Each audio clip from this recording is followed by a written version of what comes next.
তো হইবেন না। আরে মেলা দিন পরে আসলেন যে বসেন বসেন চালু করে যান।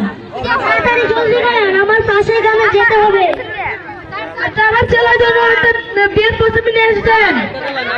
জি জি, আমার কাছে তো মেয়ের গুড়ান আছে, এমন মেয়ে দেখেছি, দেখবেন আর দেখবেন, বিয়ে করবেন আর করবেন। আরে আমি তো বিয়ে করবো না, আমার ঘরে বউ আছে তো। আরে আমি তো এমনিই বললাম। আচ্ছা আপনার ছেলেকে ডাক দেন। এটা টান দাও, এটা টান দাও, এটা টান দাও, এটা টান দাও। বোন বিয়ে করবো। বিয়ে করাই দে। আচ্ছা বাবা, তুমি কি বিয়ে করতে রাজি আছো? হ্যাঁ। তোমার নাম কি? তো তুমি বয়স কত?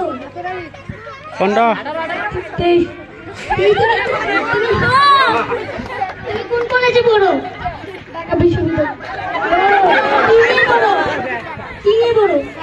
সায়েন্স। তুমি কি বিয়ে করতে রাজি আছো? তো চলো মেয়ে দেখা আনি। আসেন আমরা মেয়েকে দেখে আসলে